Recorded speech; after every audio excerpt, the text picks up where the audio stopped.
कि एक समबाहुभुज है जिसमें एक कोण की माप, मान लो ये कोण कितने अंश का है, 24 अंश का। अब समबाहुभुज का पता है जितने अंश का एक कोण रहता है उतने ही अंश के सभी कोण रहते हैं। तो ये 24, तो ये वाला भी 24, ये वाला भी 24। लेकिन अभी हमको पता नहीं है कि क्या होंगी, कितनी भुजाएं होंगी।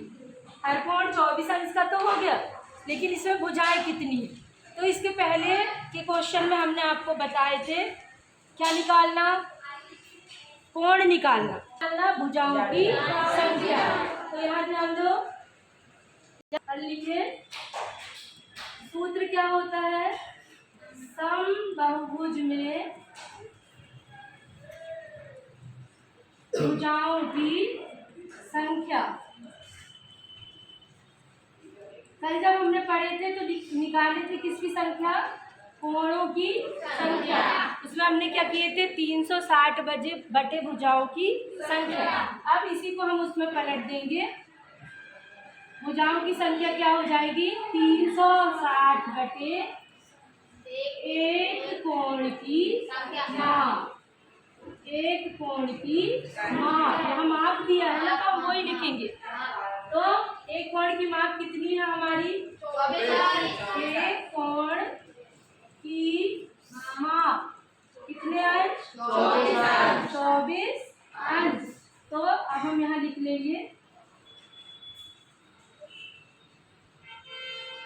24 अंश। तो ये हो गया हमारा, कितना हो गया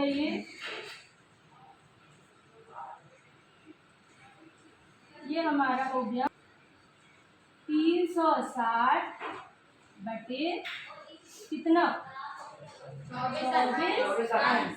अब काटेंगे, या तो छोटे पहाड़े जो हमको आते हैं, 12 का पहाड़ा आता है आप सभी को, 12 एक 12 दूनी 24, 12 तिया 36, 12 तिया 36 अंश, ठीक है।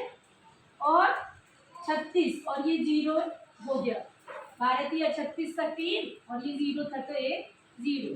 फिर 2 एकम 2, 15 दूनी 30, तो ये कितना आ गया, 15 अंश, ठीक है। तो अब हम उत्तर लिख देंगे, उत्तर क्या लिख देंगे, उत्तर में भुजाओं की संख्या हो जाएगी 15। समबाहुभुज में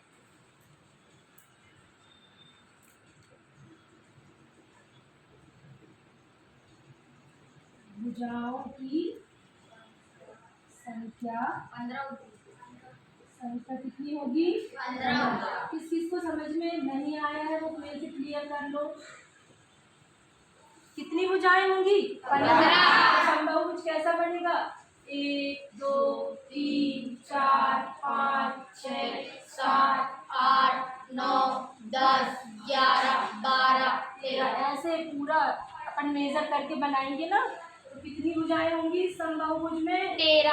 15 कितनी होंगी, 15। तो 13 बनी, लेकिन आपको ऐसे नाप के बनाना है कि भुजाओं की संख्या कितनी हो जाएगी, 15। प्रत्येक कोण कितने अंश का दिया हो, 24। तो अब ये माप अगर अलग दी हो तो आप निकाल सकते हो। तो एक करके बताओ, यदि प्रत्येक कोण की माप, क्वेश्चन दे रहे हैं अब हम आपको, इसको क्वेश्चन को करने के बाद एक क्वेश्चन करना कि प्रत्येक कोण की माप कितनी दी हो, 36 अंश। ये आपका क्वेश्चन हो जाएगा। अगला क्वेश्चन क्या लिखोगे, यही पूरा करके कितने अंश, 36 अंश।